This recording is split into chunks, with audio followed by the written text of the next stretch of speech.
ये आतंकवादी suicide bomber video में खुद को हमले सुइसाइड बॉम्बिंग के बारे में क्या बातें कर रहा था? A very misunderstood concept is concept of what has been labeled as suicide bombing. It is martyrdom operations, and it is being known in Islam. There are multiple contraindications, there are multiple arguments that have been brought against it. Martyrdom operations. When a person presumes that he is going for sure die at a particular place at a particular time, he goes against the presumption that a particular is going to die in a particular situation. It's not, we don't have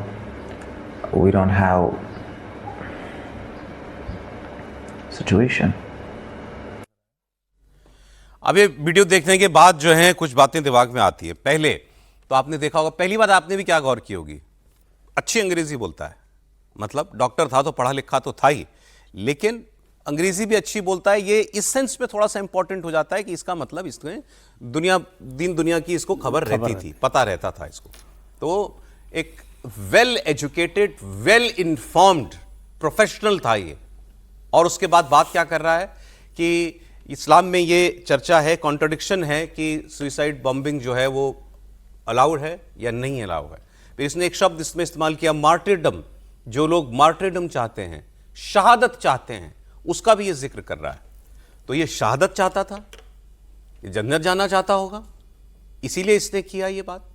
तो इसके दिमाग में कब से घूम रही है ये सुसाइड बॉम्बिंग की बात। और एक बात मैं आपको और बताता हूं जो एजेंसीज के हवाले सोर्सेज से मिल रही थी, ये ग्रुप जो है ये ऐसे और लोगों को भी ढूंढ रहा था जो सुसाइड बॉम्बर बन सकें। और कम से कम एक व्यक्ति को तो इन्होंने तैयार भी कर लिया था, लेकिन वो व्यक्ति बाद में मुकर गया, वो भी हिरासत में है पुलिस की इस वक्त। उसको उसने मना कर दिया था कि मैं नहीं करूंगा ये काम, मरने से डर लगा उसको। लेकिन ये आदमी जब इसके साथी पकड़े गए तो इसके दिमाग में ये फितूर पहले से था, और फिर इसने जाकर बम गाड़ी में तैयार किया और फिर जाकर के ब्लास्ट किया। वो कैसे किया वो मैं आपको और डिटेल में आगे बताऊंगा। लेकिन पहले विजय जी, ये भारत के अंदर सुसाइड बॉम्बिंग का कोई इतिहास नहीं है। कश्मीर में हुए थे, कश्मीर की असेंबली के बाहर आप कह सकते हैं, या जो दिल्ली के पार्लियामेंट पे हुआ उसको आप, लेकिन वो भी ऐसा नहीं था कि बम बांध के आए और फट गए, वो लड़े, हुआ था। गोली चलाई और फिर मरे। राजीव गांधी को इसी तरह से मारा गया। वो पाकिस्तानी, मैं कह रहा हूं हाल फिलहाल में या जिहादी इस्लामी आतंकवाद में वो लिट्टे के लोग थे। ये भारत के मेनलैंड इंडिया में ऐसे अटैक नहीं होते हैं। और इस्लाम में जितना मैंने समझा जाना, उसमें सुसाइड जो है वो गलत माना जाता है, हराम माना जाता है, धर्म के खिलाफ माना जाता है। इसलिए जब वो कह रहे हैं कंट्राडिक्शंस, तो कंट्राडिक्शंस का मतलब क्या है कि सुसाइड करना तो हराम है, धर्म के खिलाफ है, लेकिन जब शहादत में बदल जाए तो जो शहादत को, सुसाइड को शहादत में बदलने जस्टिफाई करना है। और वो खुद भी कंफ्यूज है, क्योंकि आदमी को खुद को मरना अपना आप आसान काम नहीं है ना, और खासतौर से पढ़ा लिखा आदमी, इसीलिए शहादत के लिए, फिदाइन के लिए कम पढ़े लिखे लोगों को लेते, क्योंकि उनको दिमाग नहीं लगाना, उनको जो बता दिया गया उस पर काम करें। और वो अपने आप में भी उन कंट्राडिक्शंस को फेस कर रहा है। इसलिए आप देख रहे हैं वो वीडियो भी बार बार कुछ ठीक कर रहा है, कुछ करेक्ट कर रहा है, और उस इम्प्रेसिव तरीके से वो नहीं बोल रहा कि ये मैसेज जो उमर कह रहा है, ये मैसेज किसी दूसरे को तो फिदाइन नहीं बना सकता, इतना मैं कह सकता हूँ, क्योंकि वो खुद ही कंट्राडिक्शंस में जूझ रहा है। लेकिन आपने जो ठीक कहा, आपने जो पाकिस्तान में जो जितने लोग सुसाइड बॉम्बिंग करते हैं या अफगानिस्तान में करते हैं, वो सब मदरसा छाप हैं। हाँ। ये तो बड़ा लिखा अंग्रेजी बोलने वाला डॉक्टर है जी। तो इसलिए थोड़ा सा उसको मुश्किल हुई है। लेकिन जब एक जिम्मेदार, और फिर ऐसा होता है ना, आप ऐसे ग्रुप में जब शामिल हो जाते हैं तो आप इस प्रेशर में आ जाते हैं कि उससे निकल ही नहीं सकते। वो ऐसा भी हो गया ना, लीड कर रहे हैं आप, धीरे धीरे पुश करते करते उस दीवार पर, मतलब पुश टू द कॉर्नर जैसे आप कहते हो, वहां पर पहुंच गया कि वहां पर अब उसके पास कोई रास्ता नहीं है। और वो जो दिन भर सोच रहा है, उसको तो मैसेज मिल रहा है। उस दिन भी हमने चर्चा की थी कि ये केवल मैसेज का इंतजार कर रहा है कि कहाँ क्या किया जाए, कैसे किया जाए। इससे ये बात तय हो गई कि ये सुसाइड बॉम्बर या आत्मघाती हमलावर बनने के बारे में ये मॉड्यूल तैयार था या तैयारी कर रहा था। और जब और कोई नहीं तैयार हुआ तो फिर इस आदमी ने यह काम किया। तो ये कोई एक्सीडेंट नहीं था, ये सुसाइड बॉम्बिंग थी, और ये भारत के लिए और हमारी एजेंसीज के लिए एक बहुत बड़ी चिंता की बात है। खतरनाक। अब दिल्ली ब्लास्ट की एक और मैं बात आपको, एक खुलासा और बताता हूं, और ये भी बड़ा सनसनीखेज खुलासा है। डॉक्टर उमर ने, इसी आदमी ने शू बॉम्ब से दिल्ली में धमाका किया। शू बॉम्बिंग अमेरिका में एक बार हुआ था, ये तब से ये प्रचलित हो गया ये टर्म शू बॉम्बिंग। क्या इसने, इसके जूते में ये कुछ मेटल और एक्सप्लोसिव जो है वो पाया गया। इसने अपने जूते से बॉम्ब को एक्टिवेट किया। जांच एजेंसीज को बॉम्बिंग की साइट से कुछ ऐसे प्रमाण मिले हैं जिससे यह साबित होता है कि उमर ने दरअसल एक शू बॉम्ब तैयार किया था। फोरेंसिक जांच में विस्फोटक के ट्रेसेस कार की ड्राइविंग सीट के नीचे मिले जूते और टायर से बरामद हुए हैं। इसी का जूता था। जांच कर रही टीम को कार की ड्राइविंग सीट के नीचे से एक जूता मिला, उसमें एक मेटल जैसी कोई चीज थी।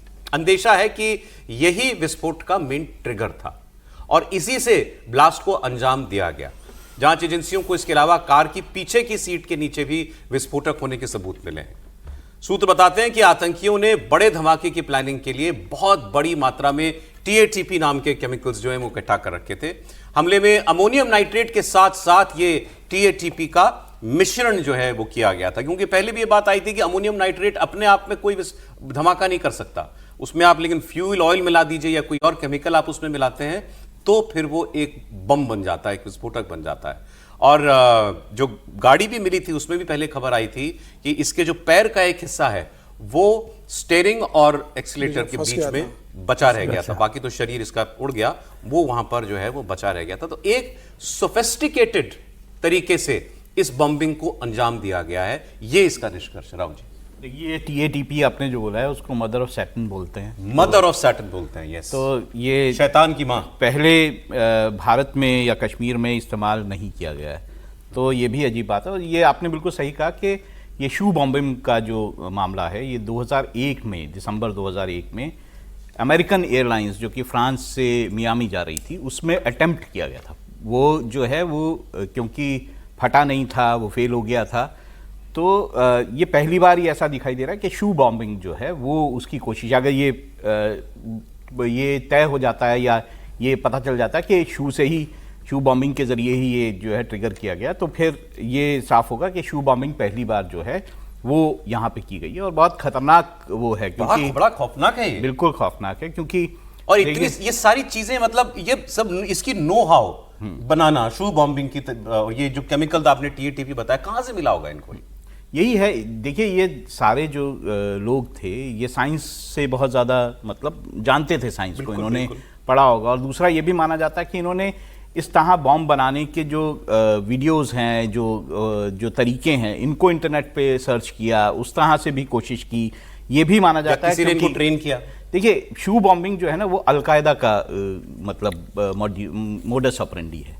तो अलकायदा की क्या कोई ऐसी ऑफशूट है जो कि इसमें इन्वॉल्व है, क्योंकि जो अमेरिका में भी अटेम्प्ट किया गया था वो अलकायदा द्वारा किया गया था। तो ये भी देखना होगा कि उनकी तरफ से कोई किसी तरह का इसमें इन्वॉल्वमेंट है, क्योंकि ये लोग माना जाता है कि ये लोग टच में थे, अफगानिस्तान में टच में थे, ये दुबई में भी कुछ लोगों से टच में थे, तो ये माना जाता है कि इनके इंटरनेशनल कनेक्शंस जो हैं वो रहे हैं। वो अदील का जो भाई है सहारनपुर वाले डॉक्टर का, वो अफगानिस्तान में ही है ना? बिल्कुल। और उसका या मुजम्मिल का, दोनों में से किसी एक का बड़ा भाई।